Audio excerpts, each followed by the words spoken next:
this is what I want to go ahead and say. Until men's college gets a long distance shooter, women's college basketball is going to be in front of men's basketball for a while. You see the rating of the LSU 12 Iowa million, game? absolutely. I seen it. You know, listen. More than It's any anything. other sport. It's cracking right now. But think about That it, bro. game? 12.3 million, more than like any Everything. NBA game, NHL Everything. game, Not the MLB Super Bowl. finals. Not the Super Not the Super Bowl, but I'm But just talking about every everything Thursday that night we watching. Huh? every Thursday night game. That was like a national championship type game. Bro, listen. And then what you think this Paige Becker, Caitlin Clark finna be like, boy? Oh yeah, this finna be to get on. I wish this was the Final Four right here, but you know, Dawn and the girls and NC State. This is the Final Four. Oh Lord, this is the Final Four right here, but this game right here is the game you want to watch. Paige Becker and Caitlin Clark, man, it don't get no better, boy. So the question I had, just kind of going off of that big rating, how can that kind of carry over to the WNBA?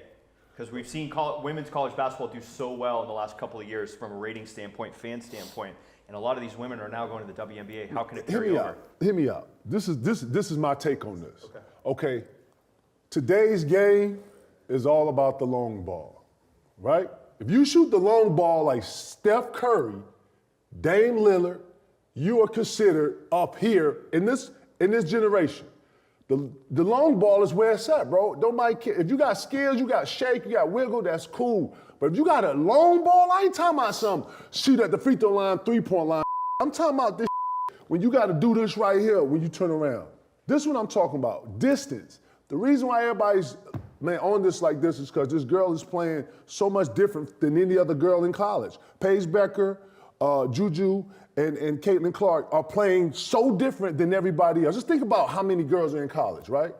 I'm talking about the game here, right? These three are distinct. When I say these things, they are generational talents, and they are playing like it. Shorty shooting the ball from 40, 50, that is a coach's nightmare, by the way, because that is a really inefficient shot. I'm just being 100. So you got to work on that. So for her to be 9 for 20 from that long, come on, man. You take, bro, my definition of growth is when you take something and you make it better. And that's what they're doing. They made the college game not only stimulating and interesting, but competitive, from talent to talent. Bro, why we love boxing? Because we want to see the two best fighters get in there and see who wins with that whole, you know? So from this whole thing, bro, nothing in sports has this right here, this dynamic. The NBA is probably, the NBA, NFL, obviously the pro leagues, but nothing like this has this type of electricity to it, this type of stimulation to it, and this type of narratives, bro.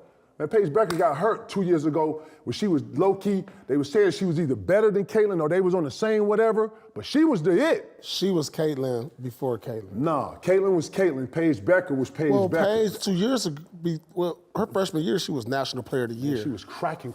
She was the best player. Hands and down, then that's what I'm saying. She got hurt her second year, came back, then she got hurt. Right. And missed the whole year. And now she back to remind everybody that y'all must have forgot. I'm that one. Right. Right. She back like let everybody know I'm that one. Man, y'all forgot. So I love this matchup.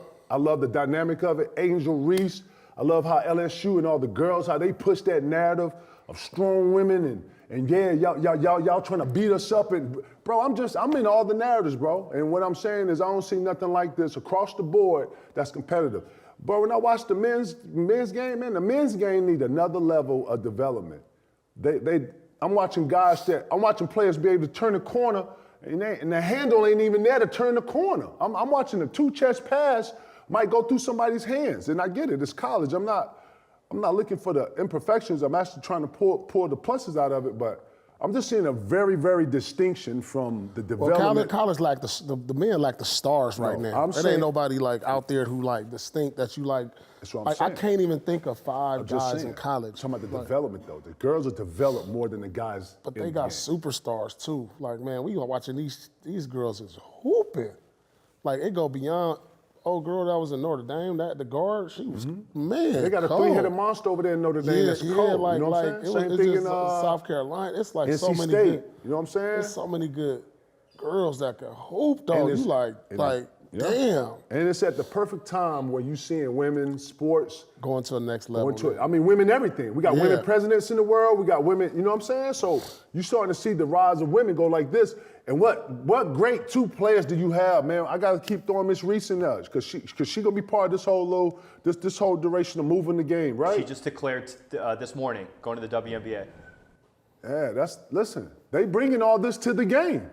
They bringing all this from college, they finna bring it to the game. So it's gonna help the WNBA. I look for the WNBA to be not just cracking, but it's you know what I think too, a part of the stardom and the popularity of the girls, I think the NIL has helped that because when I'm like watching these games and I see the girls in commercials now, Making money. You know what I'm saying? So it's Pushing the helping. line. It's helping toward their brand, and you're seeing them, you know, not only on the court, but you're seeing them off the court. So now you can market stars, and then you can market marquee matchups, you know, and then when they happen to see each other in the tournament on the biggest stage, it's just taking it to another level. So now you ask, how can this carry over to the WNBA? This is how the league did Magic and Bird when those two supposedly saved the league.